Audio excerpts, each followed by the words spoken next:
ETF index mutual funds నేర్చుకుని stock మార్కెట్లో రాణించాలనుకుంటున్నారా? వెంటనే ఈ నెంబర్కి కాల్ చేయండి. హలో నమస్తే, వెల్కమ్ టు సుమన్ టీవీ. ప్రస్తుతం మనతో పాటు life coach, family and marriage counsellor అయిన ప్రశాంతి గారు ఉన్నారు. వీరితో ఈరోజు కొన్ని విషయాన్ని గురించి మనం డిస్కస్ చేద్దాం. హలో అండి ప్రశాంతి గారు, నమస్తే. హలో అండి, నమస్తే కీర్తి గారు.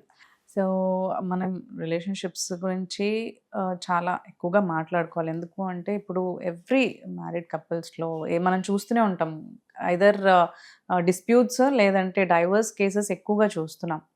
సో ఇలాంటి క్రమంలో మనకి ఏంటంటే చాలాసార్లు మనం కంప్లైంట్స్ వింటూ ఉంటాం. ఎక్కువగా మగవాళ్ళు ఏంటి అంటే ఆడవాళ్ళని ఓన్లీ ఫర్ అంటే వాళ్ళకి ఇచ్చే వాల్యూ ఆర్ రెస్పెక్ట్, వాళ్ళకి ఇచ్చే ఫ్రీడమ్ ఆర్ ఇండిపెండెన్స్ స్పేస్ ఇవ్వకుండా, అవేమీ కాకుండా కనీసం ఇచ్చే వాల్యూ కూడా ఇవ్వరు అసలు. ఇంట్లలో మనం చూసినట్లయితే చాలామంది వరకు ఉమెన్ అంటే సరే పెళ్ళయింది, ఒక ఆడమ్మాయి ఉంది ఇంట్లో అంటే తను ఓన్లీ కిచెన్లో వంట చేసి పెట్టడానికి, పిల్లల్ని చూసుకోవడానికి ఒక పని మనిషిలాగా, లేదంటే బెడ్రూమ్ వరకే పరిమితము అన్నట్టే ఆలోచిస్తారు. They don't involve her in any other things. ఇంకా వేరే ఇతర ఏ దాంట్లో కూడా ఇన్వాల్వ్ చేయరు. ఎందుకు వాళ్ళ మైండ్ సెట్ అలా ఉంది అంటారు? సో వాళ్ళు ఎలా మారాలంటారు? అసలు ఆ వాల్యూ, ఉమెన్కి ఇచ్చే వాల్యూ ఎలా ఇవ్వాలి అని అంటారు అసలు?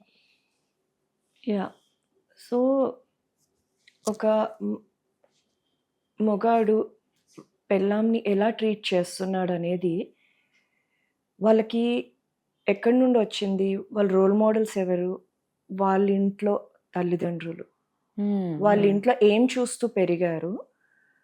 సో ఒక వైఫ్ ఇలాగే ఉంటుంది, ఇలాగే ట్రీట్ చేస్తారు ఈమెని. ఓకే, అక్కడి నుండి వస్తుంది బేసికల్లీ. Okay okay. సో ఆ ఇంట్లో ఎలా ట్రీట్ చేశారో ఇతను కూడా అలాగే ట్రీట్ చేస్తారు వైఫ్ని, unless he is expose to some other environment. ఇప్పుడు ఎక్కడన్నా కొందరు ఊళ్ళల్లో నుండి వచ్చి సిటీలో మంచి చదువులు ఉంటాయని ఎవరి ఇంట్లోనో ఉండి చదువుకోవడము, అక్కడ ఆ కపుల్ని, అది మంచి కపుల్ అవుతే అలా ఆ మంచి తీసుకోవచ్చు, వాళ్ళు తెలుసుకుంటారు. అలాగే మూవీస్ కానివ్వండి, ఫ్రెండ్స్ కానివ్వండి, ఎలా ట్రీట్ చేస్తున్నారు వాళ్ళు, they pickup these clues. Okay, భార్య అంటే ఇలా ట్రీట్ చేయాలి. సో అక్కడి నుండి వస్తుందండి. సో ఈ రోజుల్లో ఇంత ఎడ్యుకేషన్ ఉన్న అమ్మాయిలు కానీ అబ్బాయిలు కానీ ఇంత చదువుకుంటున్నా, స్టిల్ చదువుకున్న అమ్మాయిలు కూడా కొన్నిసార్లు దీనికి లోన్ అవుతున్నారు. లైక్ డామినేట్ చేయడం, భర్త డామినేట్ చేస్తే పడుండడము. అవును. ఓకే, కొందరు ఎడ్యుకేటెడ్ అయి ఉన్న ఆ వాయిస్ వాళ్ళలో ఉండట్లేదు. సెల్ఫ్ కోసం ఆ వాయిస్ అనేది వాళ్ళు రేస్ చేయట్లేదు. దానికి కారణము మేబీ వాళ్ళ పేరెంట్స్ అలా పెంచి ఉండొచ్చు. ఓకే, అమ్మాయి అంటే వాయిస్ రేస్ చేయొద్దు, పడుండాలి, ఓర్చుకోవాలి. సో ఓర్పు అనేది ఎంత వరకు ఓర్చుకోవాలనేది వాళ్ళకి తెలియట్లేదు. So where this are ending up with suicides, లేదంటే ఇలాగే వాళ్ళని చంపడం, వీళ్ళు చంపడం, ఇలాంటి crimes they are ending up with. So అలాంటప్పుడు it's basically coming from the parents, family. So ఈ గర్ల్స్ కూడా అవేర్నెస్ ఉండాలి, పేరెంట్స్ అవేర్ అవ్వాలి, వాళ్ళకి ధైర్యం చెప్పాలి. కరెక్ట్. ఎప్పుడు అణిగిమణిగి ఉండాలి అనేది కరెక్ట్ కాదు. ఎదుటి వాళ్ళు ఎలా ఉన్నారు దానికి అనుకూలంగా మనము జవాబు ఇవ్వాలి సందర్భాన్ని బట్టి. Correct. So it's not always మీరు చాలా సున్నితంగా అణిగిమణిగి ఉండాలని అయితేనే your a good girl, good boy అంటారు చూడండి. ఎదురు చెప్తే మా పిల్లోడు, మా అమ్మాయి మాట వింటుంది, మంచిది అంటే, మాట వినకపోతే చెడ్డవాళ్ళు అని వాళ్ళలో ఆ చిన్నప్పటి నుండి నాటుకొని ఉంది. సో ఆ మంచి గుడ్ గర్ల్, గుడ్ బాయ్ అనిపించుకోవడానికి వాళ్ళ మాట వింటారు. అలాగే సో నేను అంటాను, మాట వినరా మీ పిల్లలు అయితే చాలా మంచిది. ఎందుకంటే మాట వినే పిల్లలైతే it is very comfortable and convenient to have such people, such children. ఎందుకంటే మాట వింటే నా పని హాయిగా అయిపోతుంది. యాజ్ అ మదర్ నాకు ఎక్కువ తలనొప్పి ఉండదు, మాట వింటారు. కానీ ఆ పిల్లలు ఎలా తయారవుతారంటే, స్కూల్లో ఎవరన్నా డామినేట్ చేస్తే, బుల్లింగ్ చేస్తే వాళ్ళు పడుంటారు, నోరు మూసుకుంటారు. పెద్దయ్యాక ఏమవుతుంది, ఒక ఆఫీస్లో బాస్ కానివ్వండి డామినేటింగ్ ఉంటే పడుంటారు. దెన్ అలాగే పెళ్ళయ్యాక అబ్బాయి అమ్మాయి అని స్పెసిఫిక్గా ఎవరన్నా కావచ్చు. ఓకే, పెళ్ళయ్యాక భార్యనో భర్తనో డామినేటింగ్ ఉంటే అక్కడ నోరు మూసుకొని పడుంటారు. వాళ్ళు వాయిస్ రేస్ చేయరు. ఎందుకంటే వాయిస్ రేస్ చేస్తే ఎదురు మాట్లాడితే your a bad girl bad boy అని చెప్పారు కదా చిన్నప్పుడు. సో అది నాటుకొని ఉంది వాళ్ళలో. కరెక్ట్.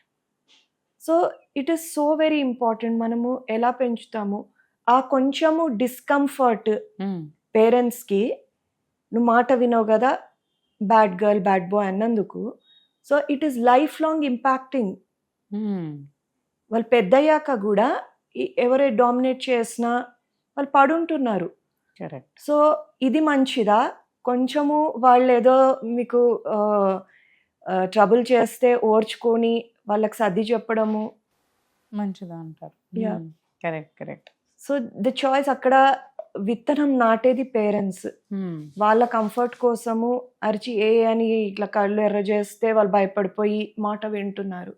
కానీ ఆఫ్టర్ సర్టన్ టైం దాని ఇంపాక్ట్ చాలా అడ్వర్స్గా ఉంటుంది. Yeah yeah. సో ఈ టైప్ ఆఫ్ మెంటాలిటీ అనేది వాళ్ళు చూసి పేరెంట్స్ ఆర్ ఇక్కడ నుంచి అడాప్ట్ చేస్తారు అని అంటున్నారు men. So how can they change this mind set? అసలు ఎలా ఉండాలంటారు ఉమెన్తో పెళ్ళైనాక? See, one thing is premarital counseling. Okay, and I encourage dating అండి. డేటింగ్ అంటే at least have conversations. Have conversations. Respect is important. ఒక అమ్మాయితో ఉన్నారా, be very respectful. And then మీరు మాట్లాడుతుంటే ఒకరి గురించి ఒకరు అర్థం చేసుకోగలరు. ఇప్పుడు ఈ గొడవలు ఈ డివోర్స్లు ఎందుకు అవుతున్నాయి? ఆ మైండ్స్ మ్యాచ్ అవ్వట్లేదు కాబట్టి. అదే ముందే ఇప్పుడు గ్రాండ్ వెడ్డింగ్స్ చేసుకుంటారండి, కానీ మ్యారేజెస్ ఆర్ ఫెయిలింగ్. ఆ ఖర్చు ఏదో పెడుతున్నారు కదా పెద్ద పెద్ద పెళ్ళిళ్ళు చేయడంలో, అది ముందే ఈ కోచింగ్ కౌన్సిలింగ్లో టైం కానీ ఇన్వెస్ట్ చేసి వాళ్ళ గైడెన్స్ ప్రకారము నాకు మన అబ్బాయి అమ్మాయి మధ్య ఆ కెమిస్ట్రీ అనేది కుదిరిందా, మ్యాచ్ అవుతుందా, can we live a long life together అనేది పెళ్లి కన్నా ముందే తెలుసుకుంటే ఎంత హాయిగా ఉంటుంది. ఇవన్నీ ప్రాబ్లమ్స్ పెళ్లి తర్వాత రావు కదా. సో కౌన్సిలింగ్ చేస్తే కొంచెం వాళ్ళకి ఎలా ఉండాలి, ఎలాంటి ఎక్స్పెక్టేషన్స్ ఉండాలి. సో లైఫ్ అంటే it's a long term thing. Okay, right from ఎలాంటి అలవాట్లు ఉన్నాయి ఇద్దరికి, నీకు నాకు ఎలాంటి అలవాట్లు తెలుసుకుంటాము. కరెక్ట్. ఓకే, మాటల్లో ఎన్నో వాళ్ళ మైండ్ సెట్ బయటపడుతుంది. Correct. am I okay with such a mindset? ఎన్నో తెలుస్తాయి. Have conversations. Correct correct. So it is going to help a lot. ఒకప్పుడు మొహం చూసుకోకుండానే పెద్దవాళ్ళు చెప్పిన పెళ్ళిళ్ళు చేసుకున్నారు, కానీ ఇవాళ రేపు అది నడవదు. Because the world is changing so fast. Okay అండి, thank you so much for coming here.